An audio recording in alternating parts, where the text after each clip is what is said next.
할렐루야. 네, 우리 옆에 있는 사람에게 인사합시다. 당신은 번성의 사람입니다. 당신의 세상은 정복될 것입니다. 당신의 세상은 변화될 줄 믿습니다. 할렐루야. 여러분 믿으십니까? 오늘 말씀은 고린도전서 1장 11절부터 12절을 보도록 하겠습니다. 고린도전서 1장 11절부터 12절입니다.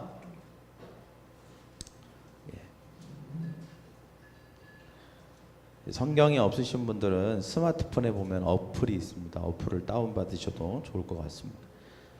고린도전서 1장 11절부터 12절 짧은 구절인데요. 우리가 큰 소리로 한 목소리로 같이 봉독하겠습니다. 시작. 내 형제들아, 글로웨의 집 편으로서 너희에게 대한 말이 내게 들리니 곧 너희 가운데 분쟁이 있다는 것이라.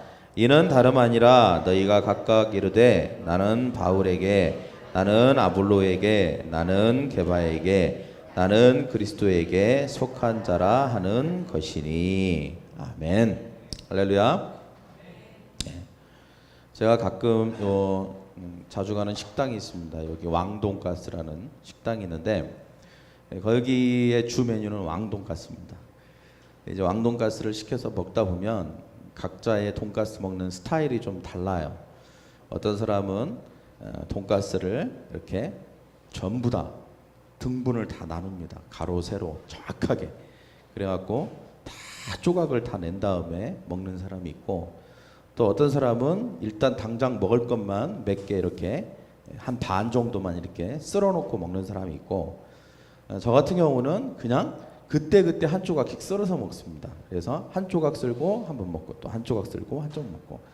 그래서 참 돈가스 하나를 먹는데도 이렇게 각자의 스타일이 있다, 이런 생각을 하게 됩니다. 그것뿐이겠습니까? 우리의 삶에 나름대로 자기의 스타일, 자기의 취향, 또 자기가 좋아하는 거, 이런 것들은 보면 다 있는 것 같습니다. 뭐 다양성이라는 게 그 자체가 나쁜 것은 아니죠. 어떻게 보면 뭐 각자의 스타일이니까 또 그렇게 할 수 있다고 생각을 합니다.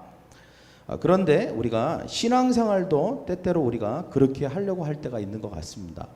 그냥 자기의 방식이나 또는 자기의 스타일이나 또는 자기가 자기의 취향 또는 내 생각에 맞느냐 안 맞느냐, 또는 내가 나에게 이익이 되느냐 안 되느냐, 또는 나의 어떤 방식하고 맞느냐 안 맞느냐에 따라서 신앙생활을 하는 경우가 있습니다.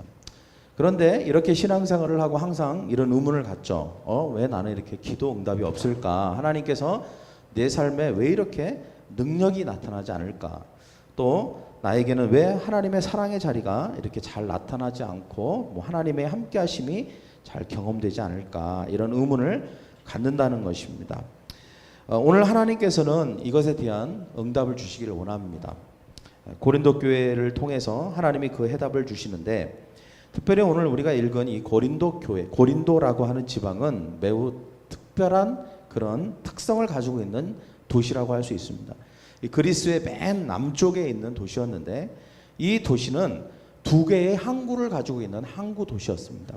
그러다 보니까 특별히 이 주변에 있는 많은 사람들의 그 인구 이동, 유입이 아주 잦은 곳이었죠. 또 로마의 지배하에 있었기 때문에 이 고린도 도시라고 하는 곳은 로마 사람들도 정착해서 살고 있고, 또 고린도 도시 원래 원주민들도 살고 있고, 또 아프리카가 또 가깝기 때문에 또 아프리카 사람들도 그 바다를 건너와서 지중해를 건너와서 거기서 또 살고 있고, 또 소아시아라고 하는 곳에서도 사람들이 들어와서 살고 있는, 그야말로 여러 인종 또 여러 지역 사람들이 이 도시에 정착하게 해서 살고 있었다는 것입니다. 이 다양한 사람들이 산다는 것은 단지 다양한 사람들만 모여 있는 게 아니죠. 단지 피부색만 다르고 생김새만 다른 게 아니라 그들이 원래 가지고 있었던, 그들에게 익숙했던 다양한 문화가 같이 따라 들어온다는 것입니다. 뿐만이겠습니까? 여러분, 다양한 종교가 들어오는 것이죠. 사실 우리나라가 이제 어떻게 보면 그게 뭐죠? 이렇게 동남아시아에서 와서 이렇게 그 가정을 뭐라고 하죠? 갑자기 생각이 안 납니다. 다문화 가정이라고 하잖아요. 그래서 뭐 이렇게 어떻게 보면 남자들 대부분 남자들인데 이 남자들의 결혼 문제를 많이 해결한 것은 좋지만 이 동남아시아에서 많은 여성들이 우리나라로 들어오면서 단지 그냥 우리나라의 국적만 취득한 게 아니고 단지 그냥 몸만 옮긴 게 아니거든요. 그들의 가지고 있는 종교를 전부 가지고 들어왔다는 거예요. 그래서 사실 그런 부분에 있어서는 좀 우려가 되기도 합니다. 여튼 이렇게 다양한 문화와 종교들이 들어왔습니다. 그러다 보니까 이 고린도 도시의 그런 문화와 그런 종교적인 영향 때문에 이제 이 고린도 도시에 있는 그리스도인들조차도 이런 것들에 대한 영향을 받게 되었다는 거예요. 그래서 교회를 보니까 그런 문제가 생기게 되었다는 것입니다. 고린도 교회는 어떤 문제가 있었을까요? 또 그리고 이 고린도 교회 문제를 바울은 어떻게 해결하려고 하는지, 그리고 이것을 우리의 영적인 문제와 또 우리가 우리의 삶 가운데 있는 여러 가지 스타일과 취향에도 불구하고 하나님께서 우리의 삶을 축복하시고 또 하나님께서 우리의 삶 가운데 함께 하시는 것들을 위해서 우리가 뭐가 필요한지, 어떤 우리의 삶의 변화가 필요한지에 대해서 함께 나누기를 원합니다. 특별히 우리가 오늘 고린도 교회에 있던 문제에 대해서 먼저 보기를 원하는데, 아까 읽었던 1장 11절 말씀입니다. 한 번 더 같이 읽겠습니다. 시작. 내 형제들아, 글로웨의 지편으로 너희에 대한 말이 내게 들리니 곧 너희 가운데 분쟁이 있다는 것이라. 자, 무슨 말입니까? 지금 사도 바울은 고린도 맞은편에 있는 에베소라는 곳에 있었습니다. 그런데 글로에라고 하는 사람이 사도 바울을 만나러 왔는데 고린도 교회 소식을 전해준 거예요. 무슨 소식이냐? 좋은 소식이 아니었습니다. 지금 고린도 교회 큰일 났습니다. 고린도 교회가 지금 분열되고 있습니다. 막 분쟁이 일어나서 서로 싸우고 난리가 났습니다. 이런 소식을 전해 주었다는 것입니다. 그리고 어떤 분쟁인지에 대해서도 얘기했습니다. 1장 12절입니다. 같이 읽겠습니다. 시작. 내가 이것을 말하거니와 너희가 각각 이르되 나는 바울에게, 나는 아볼로에게, 나는 게바에게, 나는 그리스도에게 속한 자라 한다는 것이니. 이게 무슨 말입니까? 여러분, 고린도 교회의 분쟁은 서로 파가 나뉘어져 있었다는 거예요. 파가 나뉘어 있었다. 다른 파가 아니라 어떻게 보면 세속적인 일로 파가 나눠진 것은 아니었습니다. 근데 여기 보니까 어떤 것으로 인해서 파가 나눠졌냐? 각각 다른 지역에서 사람들이 모이다 보니까 원래 그곳에서 복음을 전해 들어서 세례를 받고 양육을 받은 사람들이 아니라 다른 지역에서 복음을 듣고 세례를 받고 양육을 받은 사람들이 이 교회에 모이게 됐다는 것입니다. 그래서 어떤 사람은 베드로에게 세례를 받았어요. 복음을 전해 듣고 베드로에게 세례를 받은 사람이 있습니다. 또 어떤 사람은 보니까 아볼로라고 하는 이 아볼로는 이 고린도 교회에 있는 사람입니다. 이 고린도 교회에 있는 사람으로부터 이 세례를 받고 복음을 전해드리는 사람이 있고, 또 어떤 사람은 바울에게서 세례를 받고 복음을 전해드리는 사람이 있고, 또 어떤 사람은 심지어 이런 사람이 있어요. 나는 누구에게도 복음을 전해드린 게 아니다. 나는 누가 나를 양육하지 않았다. 나는 어느 날 갑자기 그리스도께서 직접 나에게 나타나셔서 나에게 너 예수 믿어라 이렇게 말씀하셨다. 그리고 나는 그때 그래서 내가 변화됐고 거듭났다. 이런 사람들도 있다는 것입니다. 그래서 이들이 각각의 신앙의 스타일과 그리고 누구로부터 내가 신앙생활을 시작했는지에 대한 이런 여러 가지 이런 문제들이 소속과 그리고 내가 누구로부터 신앙에 시작했는지에 대한 이런 것들이 분쟁의 요소가 되기 시작했다는 것입니다. 자세히 말하면 이 소아시아에서 건너온 유대계는 아무래도 베드로의 신앙의 스타일을 영향을 받았겠죠. 이 유대인의 특유의 그런 어떤 문화, 그리고 그 베드로에게서 배운 아주 그 열정적인 것들이 있잖아요. 여러분, 베드로의 특성이 뭡니까? 그냥 막 고민하고 주저하고 그런 게 아니잖아요. 그냥 무조건 자기 마음에 결단이 있으면 그냥 바로 그냥 실행하는 거. 그게 베드로지 않습니까? 예수님이 바닷가에서 걸어와라 그러니까 그냥 다른 제자들은 벌벌벌 떨고 그냥 고민하는데 베드로는 그냥 발 디디고 그냥 바다 위로 걸어가잖아요.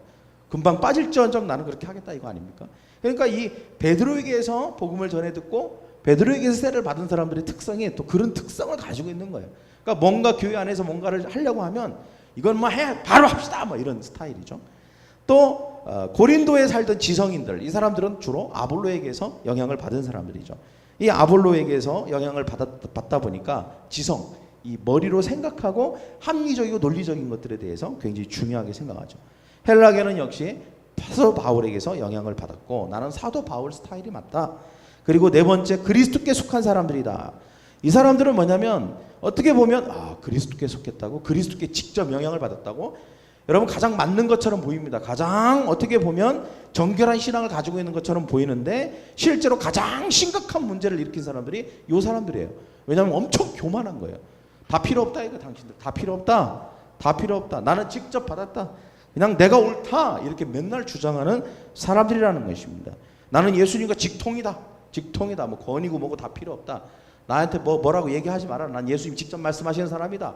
이런 사람이다 보니까 온통 이것 때문에 자기의 취향, 자기 스타일, 자기 계파 이런 것들로 인하여서 결국은 어떻게 됩니까? 각자 중요하게 생각하는 것이 다 달랐다는 것입니다. 그러다 보니까 각각 자기가 중요하게 생각하는 것들, 자기가 좋아하는 스타일들 이런 것들을 각각 주장하다 보니까 교회가 힘있게 뭔가 정작해야 될 것들, 정말 중요한 것들에 대해서 힘을 쏟지 못하고 그것에 집중하지 못하는 현상들이 일어나게 되었다는 것입니다. 그래서 여러분 현대 교회도 마찬가지라고 생각합니다. 우리 교회가 정말 힘을 쏟아야 될 곳이 있죠. 정말 가치 있는 게 있습니다. 정말 이것에 집중해야 되는 것이 있는데 가장 중요한 것이 있습니다. 그런데 어찌 보면 많은 사람들은 자기 각각의 자기 스타일이 있어요. 자기만의 방식이 있습니다. 나의 스타일로 하겠다 이거예요. 나는 이게 중요하다고 생각한다. 그러니까 누구도 간섭하지 말라.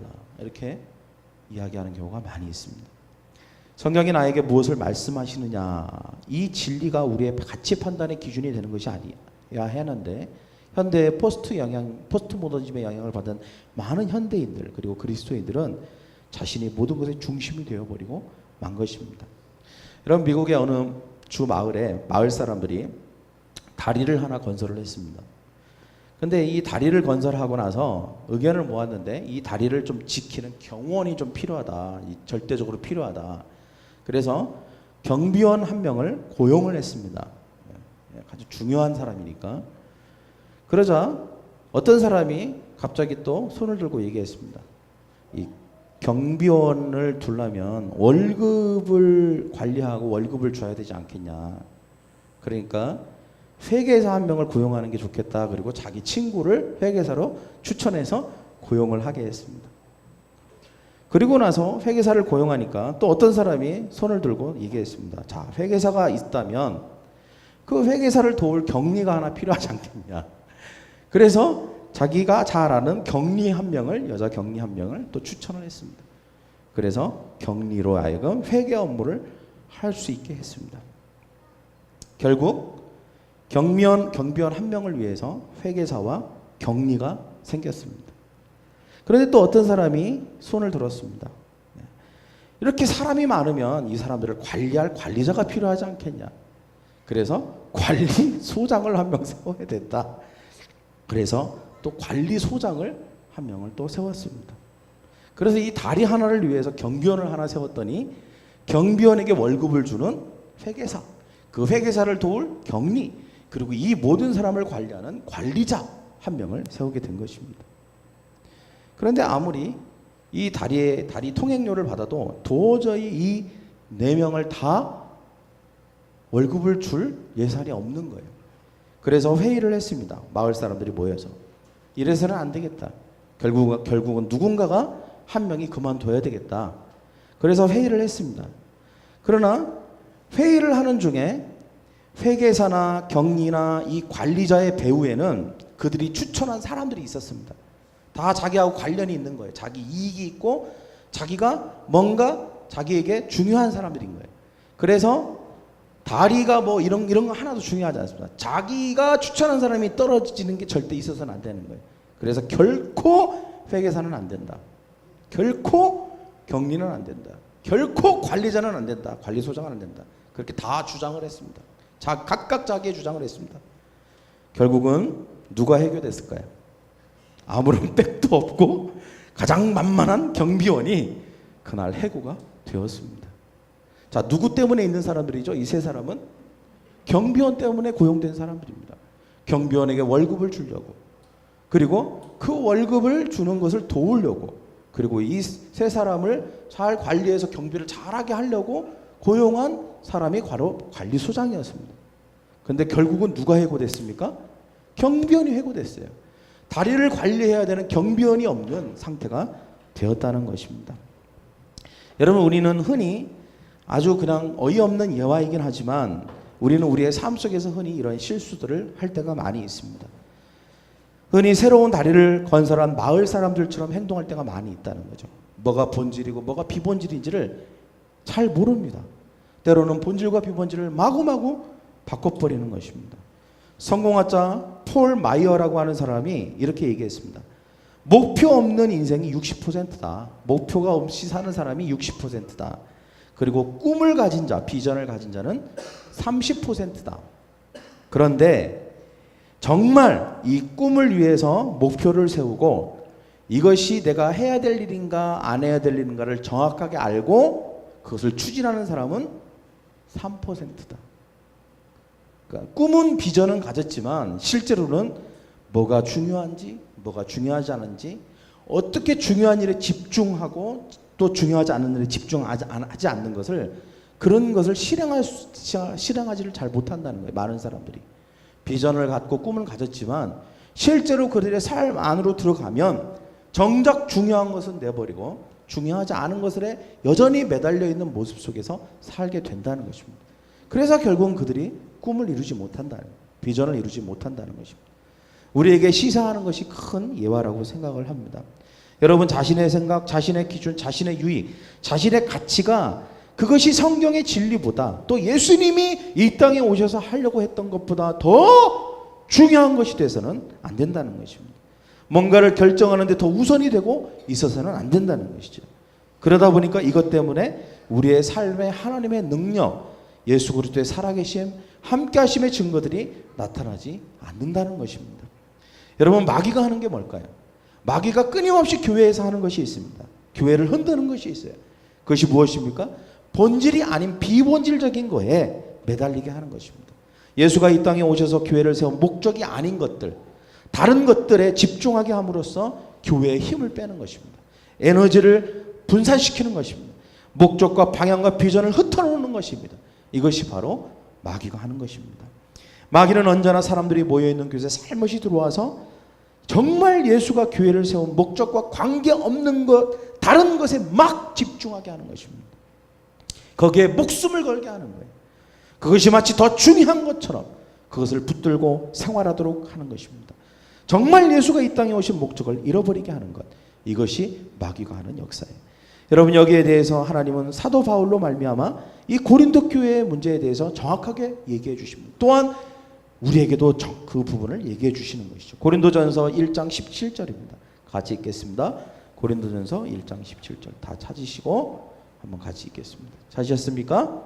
같이 읽겠습니다. 시작. 그리스도께서 나를 보내심은 세례를 주게 하려 하심이 아니요 오직 복음을 전케 하려 하심이니 말의 지혜로 하지 아니함은 그리스도의 십자가가 헛되지 않게 하려 함이라. 자, 이게 무슨 말입니까? 여러분, 예수님이 사도 바울을 고린도 교회에 보내셔서 사도로 세운 이유 다른 데 있지 않다는 거예요. 바로 복음을 전하게 하기 위해서다. 복음을 전하게 하기 위해. 하도 나는 누구에게 속해 있다, 나는 누구에게 세례를 받았다. 그럼 뭐가 중요해요? 그게 뭐가 중요합니까? 누구에게 세례를 받았냐가 뭐가 중요합니까? 영혼 구원을 받았다는 게 중요한 거죠. 누구를 통해서 받았든지 간에 내가 내 영혼이 구원받았다, 이게 중요한 거 아니겠습니까? 지금 바울이 얘기하는 게 뭐예요? 내가 중요하게 생각하는 걸 지금 너에게 얘기하고자 한다는 거예요. 나는 뭐가 중요하냐? 나는 누구에게 세례를 줬고 누구에게 세례를 받았고 이건 중요하지 않다고 생각한다. 누구의 어떤 말을 받고 어떤 양육을 받았느냐, 이거 중요하지 않다. 누구의 스타일, 누구의 취향, 이거 하나도 중요하지 않다. 중요한 것은 영혼 구원이다. 영혼 구원이다. 복음을 전하는 것. 그래서 영혼이 구원받을 수만 있다면 그것이 가장 중요한 일이다. 그 외에는 비본질이라는 거예요. 그 외에는 비본질이다. 그게 뭐가 그렇게 중요하냐? 왜 그걸 갖고 목숨을 걸고 싸우고 그게 거기에 목숨을 거냐라고 이야기하고 있는 것입니다. 예수님이 이 땅에 오셔서 중요한 일을 참 많이 하셨죠. 병자도 고치시고 귀신도 쫓아내시고 사람을 많이 변화시키셨습니다. 그러나 여러분, 단지 예수님이 그것을 위해서 오셨을까요? 그렇다면 예수님이 그렇게 빨리 3년 만에 십자가에 달려 돌아가시면 안 되죠. 오래오래 80, 90세까지 사시면서 계속해서 귀신 쫓아내시고 병자 고치시고 그리고 사람들을 변화시키셨어야죠. 근데 왜 단 3년 만에 예수님이 십자가에 달려 돌아가시고 그렇게 수많은 병자들과 귀신 들린 사람들을 여전히 놔두고 가셨을까요?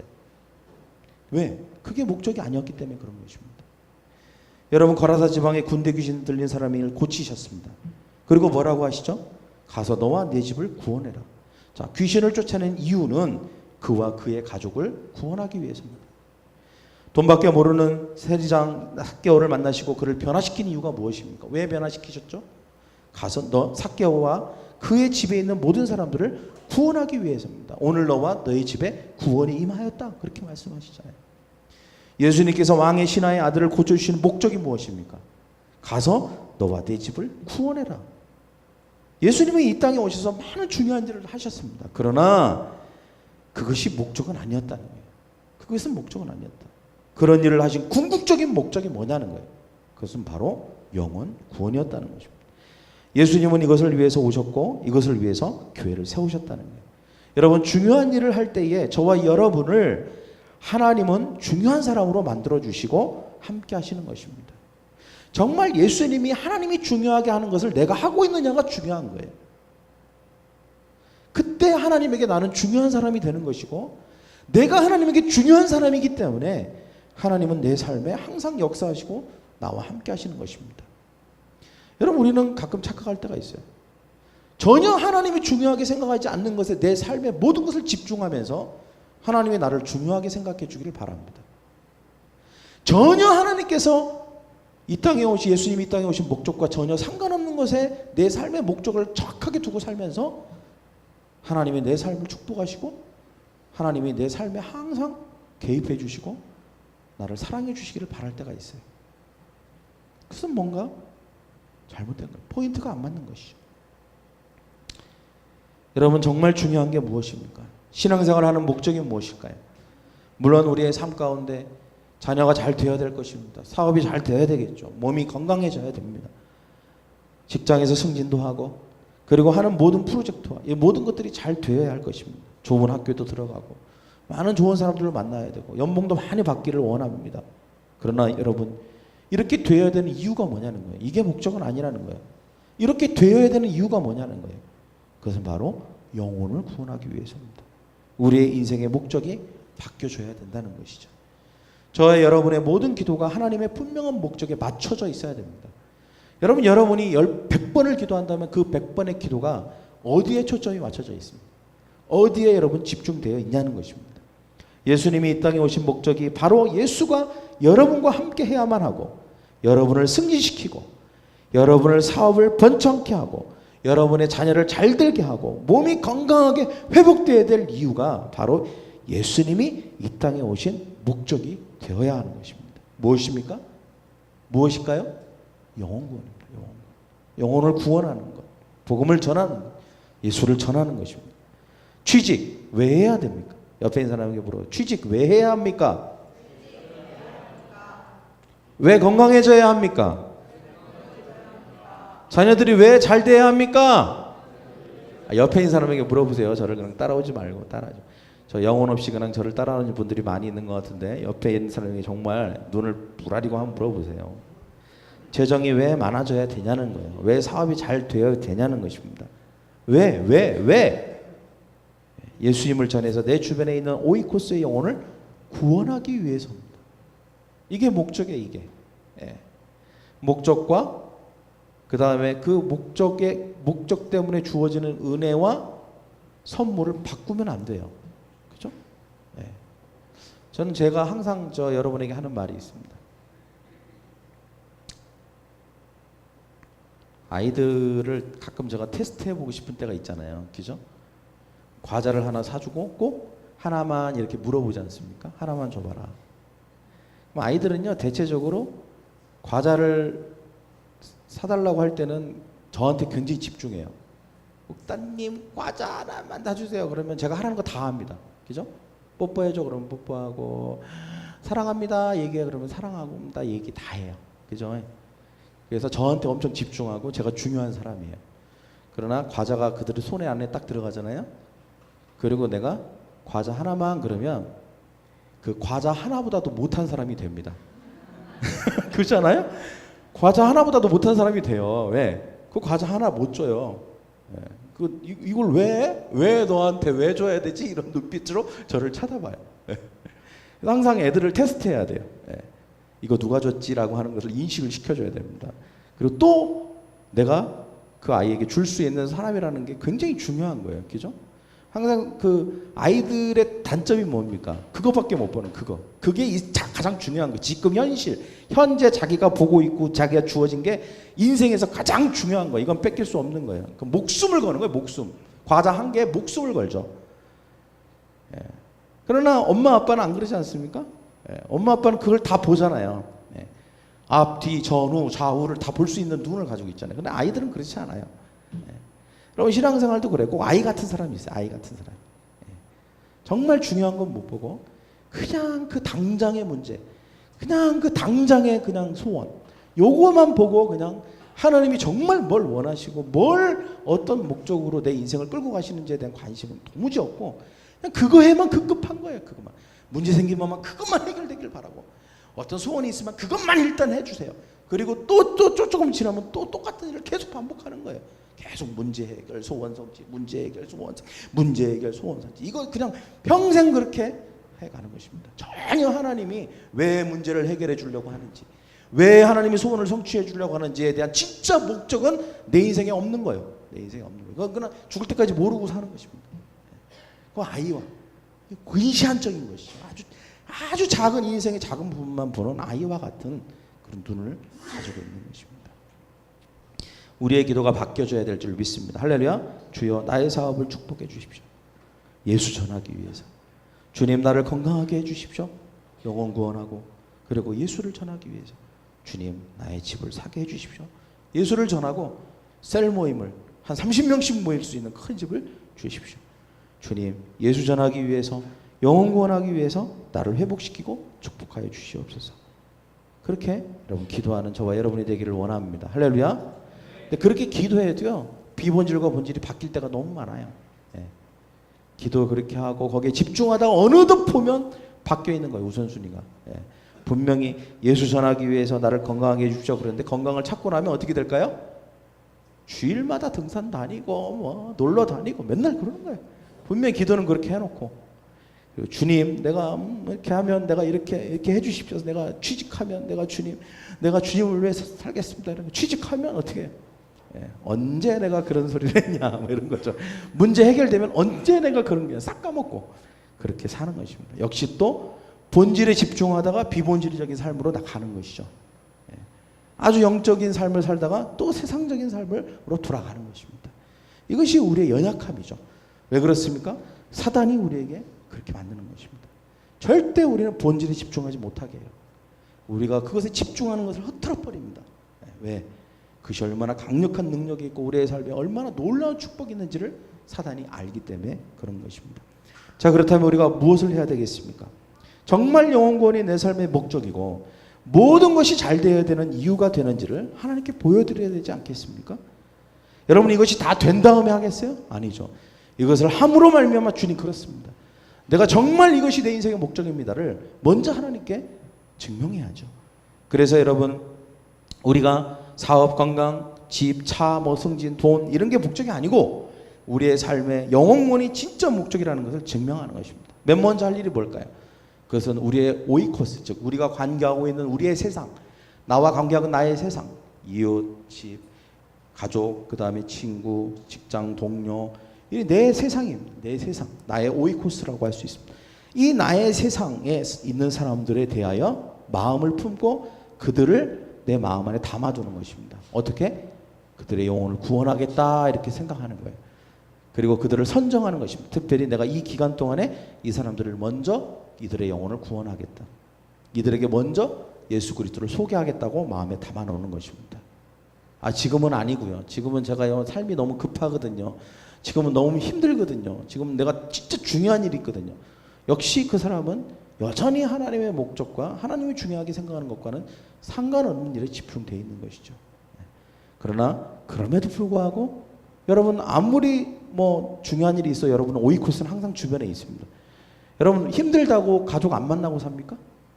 여러분 뭐 취직 준비하면 뭐 아무도 안 만납니까? 그냥 어디 산에 들어가는 사람이 있기는 하지만 오이코스 주변에 완전히 사라지는 것입니까? 그게 아니죠. 그래서 여러분이 여러분의 삶의 현장 속에서 얼마든지 오이코스는 있습니다. 그 오이코스를 선정하는 것이고 그리고 그들을 위해서 매일매일 적은 시간을 내서 기도하는 거예요. 제가 우리 교회 오이코스가 한 150명이 이제 선정이 됐는데 150명을 기도하는데요. 아침에 한 30분, 40분밖에 안 걸려요.